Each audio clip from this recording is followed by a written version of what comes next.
राष्ट्रीय प्रतीक। Welcome to अपनी पाठशाला।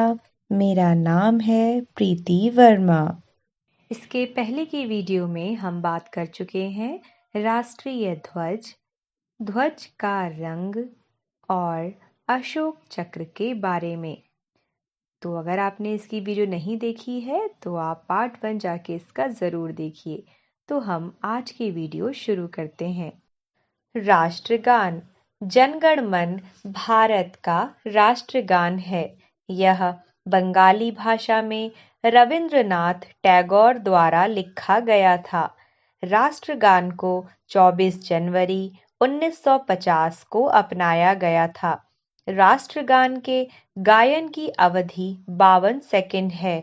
जब राष्ट्रगान गाया या बजाया जाता है तो सभी को सावधान की मुद्रा में खड़े रहना चाहिए। जनगण मन के दौरान इसे सम्मान देना जरूरी होता है, ना कि खड़े रहना। लेकिन 1986 में केरल में राष्ट्रगान को लेकर उठे मामले में सुप्रीम कोर्ट ने फैसला दिया था कि राष्ट्रगान को उचित सम्मान देना जरूरी है। भारत के राष्ट्रगान में मुख्य रूप से 7 राज्यों का उल्लेख किया गया है। पंजाब, सिंधु, गुजरात, मराठा, महाराष्ट्र, द्राविड़, दक्षिण भारत, उत्कल, वर्तमान में कलिंग एवं बंग, बंगाल। राष्ट्रीय गीत। भारत का राष्ट्रीय गीत वंदे मातरम है। भारत के राष्ट्रीय गीत की रचना महान साहित्यकार बंकिम चंद्र चट्टोपाध्याय ने की है।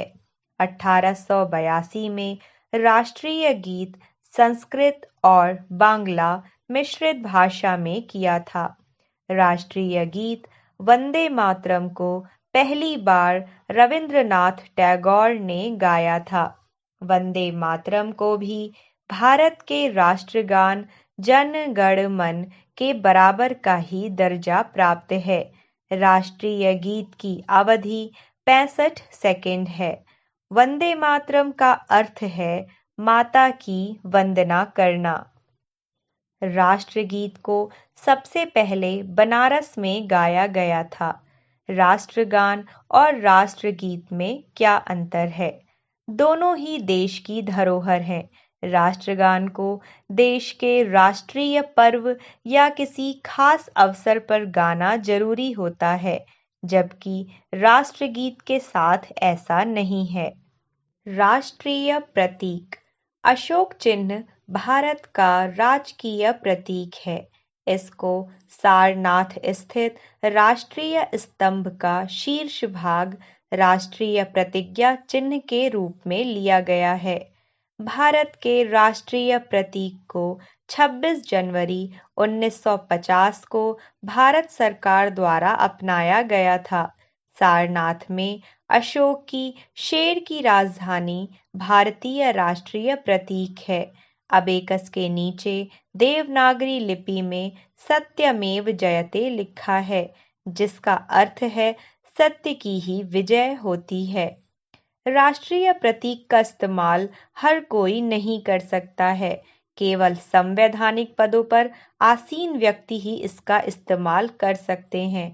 इनमें देश के राष्ट्रपति, उपराष्ट्रपति, प्रधानमंत्री, केंद्रीय मंत्री, राज्यपाल, उपराज्यपाल, न्यायपालिका और सरकारी संस्थाओं के उच्च अधिकारी के लोग ही आते हैं।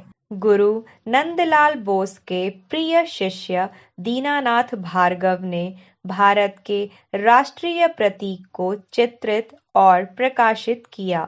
उन्हें भारतीय संविधान के पहले पृष्ठ के लिए प्रतीक डिजाइन करने का काम सौंपा गया था। मूल रूप से इसमें 4 शेर हैं, जो चारों दिशाओं की ओर मुंह किए खड़े हैं, जिनमें 3 शेर दिखाई देता है और चौथा शेर दिखाई नहीं देता है। चारों दिशाओं में दहाड़ते हुए शेर तथागत बुद्ध का प्रतीक है। भारतीय राष्ट्रीय प्रतीक पर चार शेर शक्ति, साहस, आत्मविश्वास और गर्व का प्रतीक है। इसके नीचे एक गोल आधार है जिस पर एक हाथी, एक दौड़ता घोड़ा, एक सांड और एक सिंह बने हुए हैं। चक्र के पास बना हाथी भगवान बुद्ध की गर्भावस्था का प्रतीक है। बैल उनके जन्म से लेकर गृह त्याग और घोड़ा गृह त्याग से लेकर बुद्धत्व प्राप्ति के 6 साल का प्रतीक है। हर पशु के बीच में एक धर्म चक्र बना हुआ है। इसके नीचे कमल का उल्टा फूल बना है। यह सिद्धार्थ का प्रिय फूल है। बुद्ध ने कीचड़ में कमल की तरह खिलकर वह सार्थक जीवन जिया था। इसी के साथ आज का वीडियो यहीं समाप्त करते हैं। अगली वीडियो में हम जानेंगे राष्ट्रीय भाषा, राष्ट्रीय नदी और राष्ट्रीय मुद्रा के बारे में। धन्यवाद।